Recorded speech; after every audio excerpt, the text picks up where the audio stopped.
കരമന കളിയിക്കവിള ദേശീയപാതയിൽ ബാലരാമപുരം മുടവൂർ പാറയ്ക്ക് സമീപം ബുധനാഴ്ച രാത്രി 2 സ്കൂട്ടർ അപകടങ്ങളിലായി 4 യുവാക്കൾ മരിക്കാനിടയായ സ്ഥലം തിരുവനന്തപുരം റൂറൽ SP സുദർശനൻ സ്ഥലം സന്ദർശിച്ചു.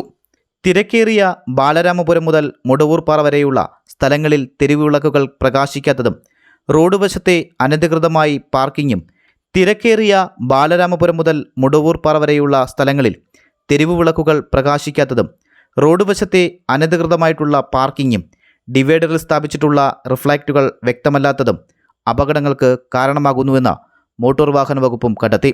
ഈ പ്രദേശങ്ങളിൽ കഴിഞ്ഞ 8 മാസത്തിനിടയിൽ 10 പേർ മരണപ്പെട്ടതായും നാട്ടുകാർ ആരോപിക്കുന്നു. ഇത്തരത്തിൽ അപകടങ്ങൾ തുടർക്കഥയായിട്ടും അധികൃതർ വേണ്ട നടപടികൾ സ്വീകരിക്കുന്നില്ല എന്നും ആക്ഷേപങ്ങൾ ഉയരുകയാണ്. നമ്മുടെ മുടവൂർപ്പാറ മുതൽ ഈ കൊടിനട വരെ വരുന്ന സ്റ്റേറ്റ് ഹൈവേ പ്രദേശമാണ് റോഡ്. ഇവിടെ വലിയ അപകടങ്ങൾ നിരന്തരം സംഭവിക്കുകയാണ്. അതിന് പ്രധാനപ്പെട്ട കാരണമെന്ന് പറയുന്നത്, ഒന്ന്, NHൻ്റെ കീഴിലാണ് ഇവിടുത്തെ തെരുവിളക്കുകൾ. NH സ്റ്റേറ്റ് ഹൈവേയുടെ കീഴിലാണ് ഇതിൻ്റെ തെരുവിളക്കുകൾ. ഇത് കത്താതെയായിട്ട് മാസങ്ങളായി. പഞ്ചായത്തും നാട്ടുകാരും ജനപ്രതിനിധികളുമൊക്കെ ധാരാളം പ്രാവശ്യം ആവശ്യപ്പെട്ടിട്ടും ഇന്ന് വരെ ഇതിന് പരിഹാരമായിട്ടില്ല എന്നുള്ളതാണ്. അതുപോലെ ഡിവൈഡറിലുള്ള കാടുകൾ അത് വളരെ വലുതായിട്ട് വളർന്ന് തിങ്ങി നിൽക്കുകയാണ്. അപ്പോൾ അതും ഒരു അപകട കാരണമാണ്.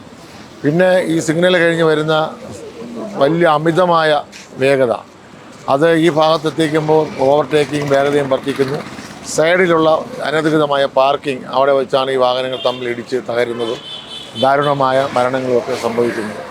അപ്പോൾ ഇത് പരിഹരിക്കുന്നതിനാവശ്യമായ നടപടികൾ സ്വീകരിക്കണമെന്ന് ആവശ്യപ്പെട്ടതിൻ്റെ ഭാഗമായി ഇന്ന് റൂറൽ SPയുടെ നേതൃത്വത്തിൽ തന്നെ പോലീസിൻ്റെയും അതുപോലെ മോട്ടോർ വെഹിക്കിൾ ഡിപ്പാർട്ട്മെൻറ്റിൻ്റെയും NH സ്റ്റേറ്റ് ഹൈവേയുടെയും അതുപോലെ മോട്ടോർ വെഹിക്കിൾ ഡിപ്പാർട്ട്മെൻറ്റ് തുടങ്ങി നമ്മുടെ നെയ്യാറ്റിൻകര തഹസീൽദാർ, പഞ്ചായത്തിൻ്റെ സെക്രട്ടറി, പഞ്ചായത്തിലെ ജനപ്രതിനിധികൾ ഉൾപ്പെടെ നാട്ടിലെ വിവിധങ്ങളായ മേഖലയിൽ പ്രവർത്തിക്കുന്ന ജനപ്രതിനിധികളും മാധ്യമങ്ങളുമൊക്കെ ഈ പ്രദേശത്ത് വരികയും റൂറൽ SPയുടെ നേതൃത്വത്തിൽ ഇതുമായി പരിഹരിക്കുന്നതിന് വേണ്ടിയുള്ള ചർച്ചകളും നിർദ്ദേശങ്ങളും പരിഹാര കാര്യങ്ങളും ഒക്കെ നടത്തുകയുണ്ടായി.